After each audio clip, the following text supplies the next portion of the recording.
Bem-vindo, meus queridos alunos, que prazer ter vocês aqui conosco. Uma aula maravilhosa de filosofia. Esse professor aqui, André Luiz, que tenta trazer para vocês alguns conhecimentos. Eu gostaria muito que vocês aqui viessem comigo nesta viagem maravilhosa. As pessoas falam que filosofia é meio viagem, então vamos viajar. Viajar é legal, lembra?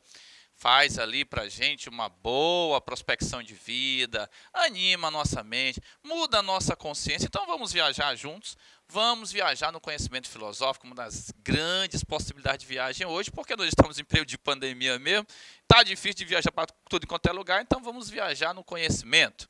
Te convido aí a fazer esta viagem comigo e hoje nós vamos naquele conteúdo que é um dos mais viajantes possíveis. Esta viagem aqui é legal.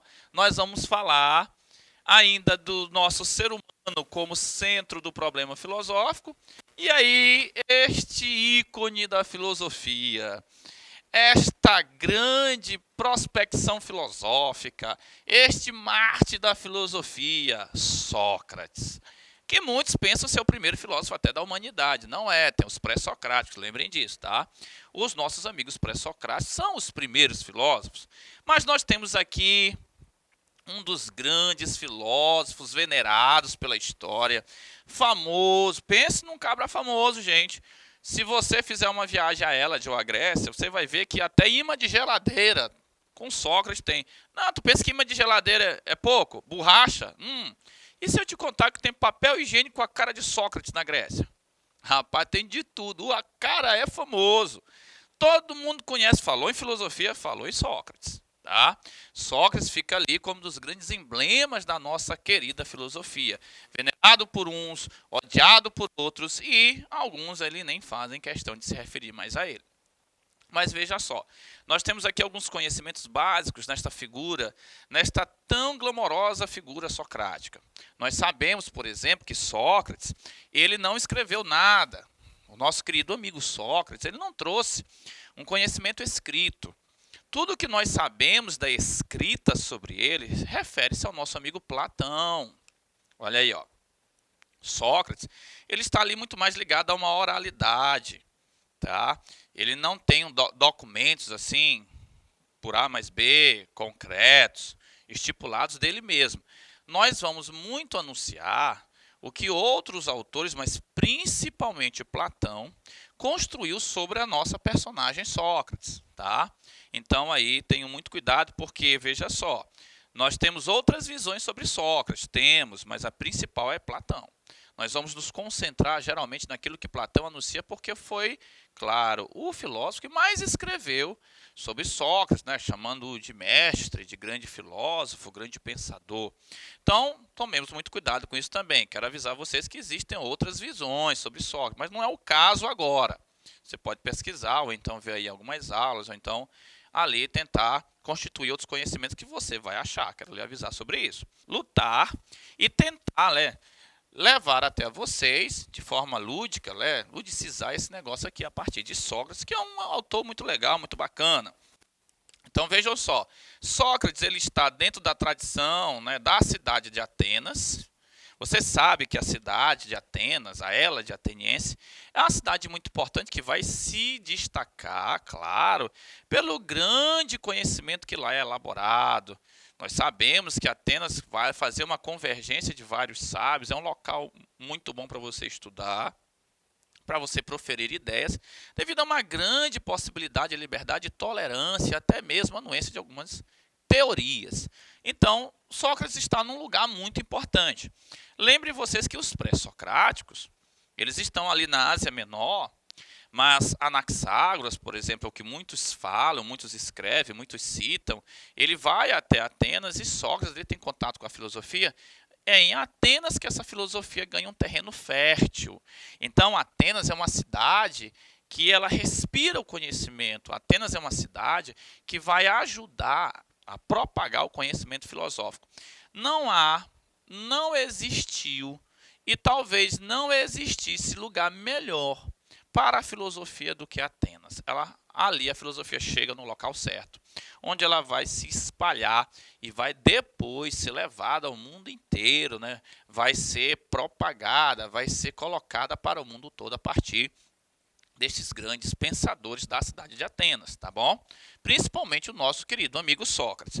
A origem de Sócrates é uma origem razoável. Não era exuberantemente rico, mas também não tinha uma pobreza absoluta, tá? Ele é filho, tá, de artesão e de parteira, ok? Ali lhe dava, assim, uma certa condição, teve uma vida muito complicada, teve vários amigos, contato com muitas personalidades, até mesmo personalidades importantes, tá? E vivia ali pela praça do mercado, pela cidade de Atenas e algumas localidades trazendo conhecimento, falando do seu conhecimento, até encontrar alguns discípulos. E o discípulo mais famoso aí é Platão, sensivelmente trazendo aí sobre Sócrates muitas informações, tá bom? Então, importante para nós também é que Sócrates ele vai desenvolver o seu conhecimento através do seu método. Bom, todo mundo que estuda Sócrates não pode ficar fora da discussão sobre o método socrático. Sem dúvida nenhuma é o que fez a fama de Sócrates, é o que conseguiu trazer para Sócrates muita atenção. Sócrates, desenvolvendo seus conhecimentos, ele utilizava uma forma, ele utilizava uma maneira, ele tinha dentro de si uma estratégia para interpelar seus interlocutores e para ajudá-los a criar novos conhecimentos. E isso aí é conhecido como o famoso método socrático. Você sabe muito bem que a expressão método, ela vai ser colocada como um caminho. Então, olha só, Sócrates tem um determinado caminho, ele tem uma determinada estratégia, é uma estratégia muito bem arquitetada para conduzir aqueles que vão conversar, dialogar, que vão trocar informações com ele e levá-los à construção, à constituição e até mesmo à incorporação de novos conhecimentos, ok? E aí nós podemos perceber que, sem dúvida nenhuma, o método socrático é um dos mais citados dentro da história. Como ele tratava isso a partir do diálogo, da oralidade, eu já me referi a vocês, Sócrates pertence a este período da oralidade, principalmente, e aí a oralidade é diálogo, a oralidade é conversa, a oralidade é essa troca de informações. Então, com o diálogo, com a conversa e com as informações, eu tenho aqui o método dialético. Olha só, Sócrates vai introduzir o método que será muito bem conhecido como método dialético, certo? Perceba, o método dialético, ele já é uma palavra que está associada a diálogo, e aqui é um dos grandes segredos da coisa. Preste atenção no que André vai te dizer. Você precisa saber, o método dialético, ele é utilizado em vários momentos da história. Tá? Em alguns momentos ele vai mudar de configuração. Esse método dialético socrático, ele tem uma arquitetura, ele tem uma forma, ele tem uma fórmula de se estabelecer. Não é igual, por exemplo, a dialética de Hegel, está muito mais lá frente. Não é igual a dialética de Marx também. Tá?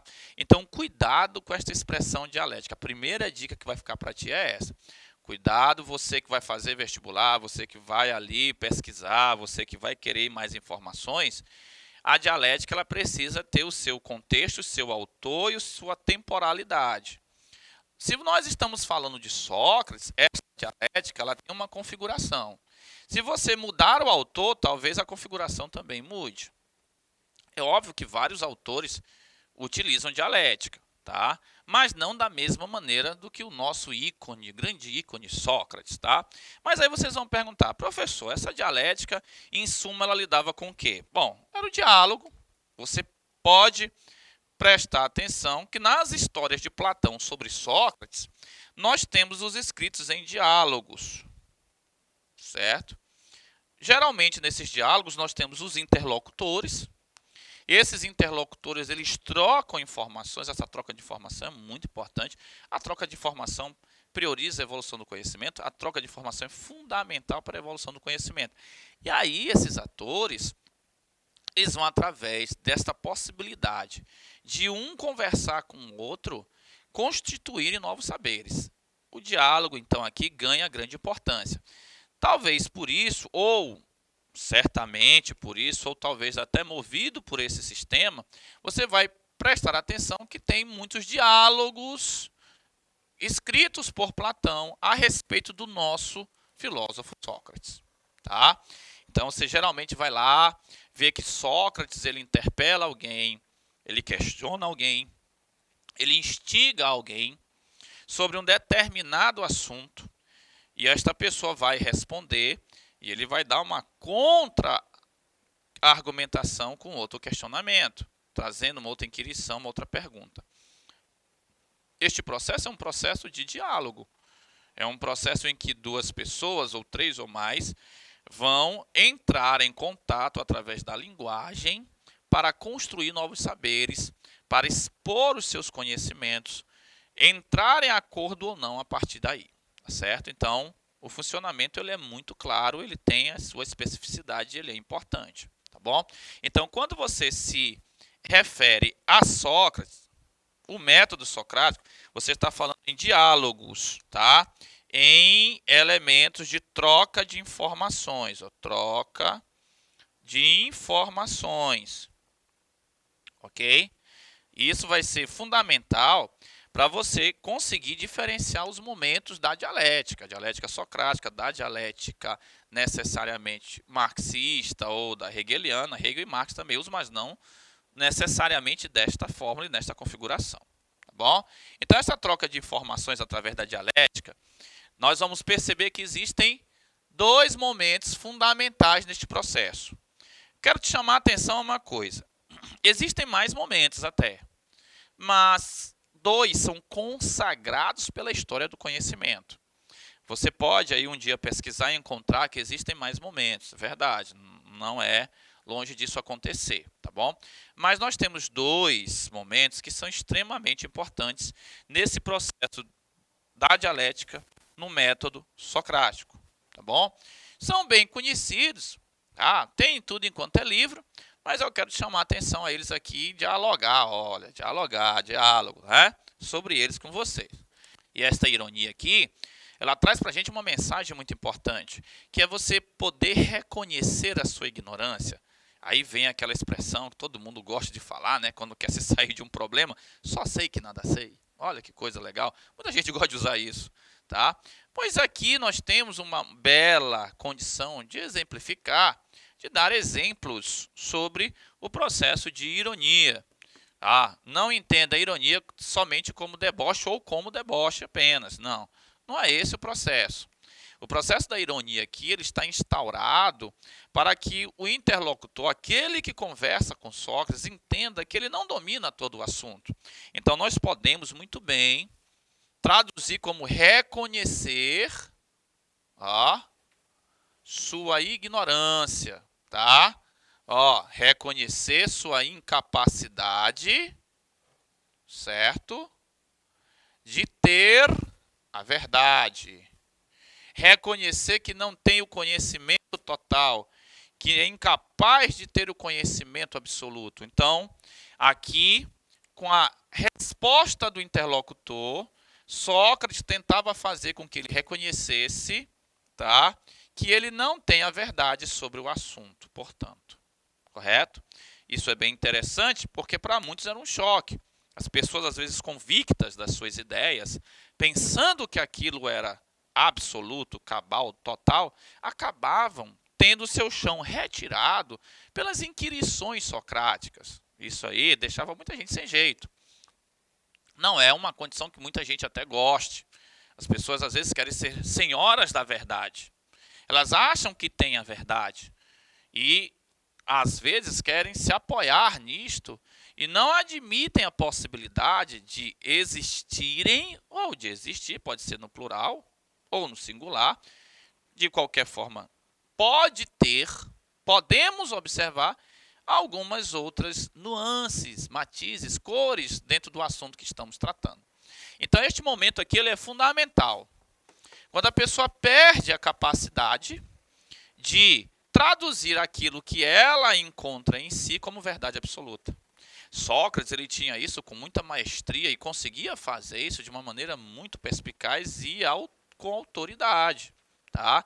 E aí partia-se para um segundo momento. Qual era o segundo momento? O segundo momento muito famoso, esse aqui é até o mais famoso de todos.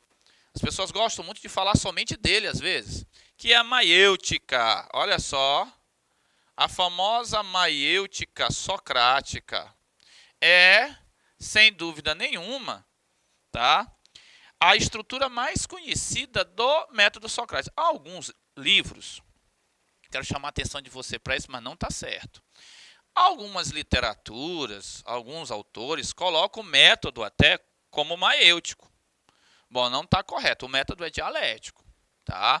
Então tome muito cuidado com isso, fica essa dica aqui para você. Cuidado, porque o nome do método é dialético, não é método maiêutico. Então fica logo aí ancorado nessa história. Nós temos a maiêutica, tá? Também como um momento e não como nome do método, correto? Curte isso aí, pega essa visão, fica essa para ti. Tá? E o que seria a maiêutica? A maiêutica é a construção, certo, de novas ideias. Novas ideias. Ok?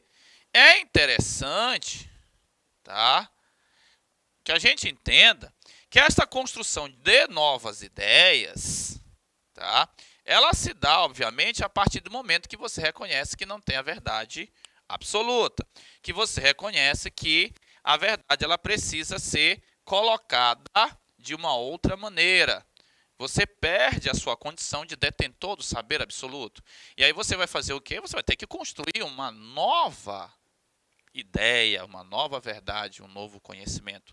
Ok?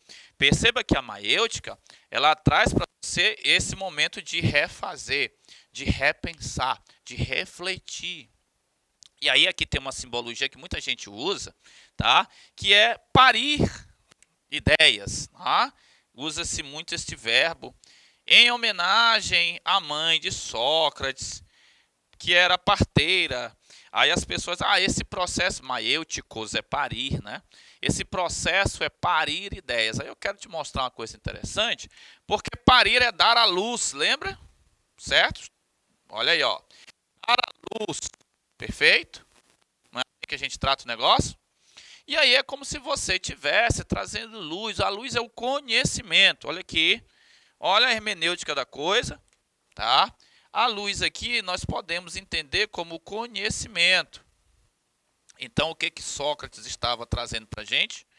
A possibilidade de você construir um novo conhecimento a partir do seu método dialético. O dialético, o método, serviria para você constituir um novo conhecimento, para você construir um novo conhecimento. Que grande contribuição socrática para o início da filosofia. Perceba? Daí ter feito tanto sucesso e muita gente ter até se apaixonado por esta possibilidade de construir sempre novas ideias, de parir novas ideias. É uma forma interessante de você observar como Sócrates trazia para a gente o conhecimento. Preste atenção, ironia maiêutica. Nome do método, dialético. Perceba que o nome do método, a partir deste método, deste nome, você desenvolve os momentos, certo? Cuidado, porque o método, ele é a construção de novas ideias, então ele é o coração, né? Ele é o coração do pensamento do nosso autor. A gente precisa estar muito ligado a isto, tá? Reconhecer a sua ignorância sempre é bem-vindo, é uma atitude muito importante, verdade absoluta. E construir novas ideias faz parte da boa intenção do conhecimento, da evolução do mundo e do próprio ser humano. Está se reinventando, se construindo, reconstruindo o tempo inteiro. Não é à toa que o nosso querido filósofo falava em parir, em dar à luz. Mas eu tenho uma outra ideia para ti aqui sobre isso. Parir é uma atitude nobre e feminina, mas que tem uma dor muito forte. Será que Sócrates também não estava falando que porque pensar dói bastante também? Tem gente que não gosta nem de pensar, porque acha que pensar dói. Então pense sobre isso também. Um forte abraço, estamos juntos. Continue conosco, é um grande prazer sempre estar com todos vocês aqui.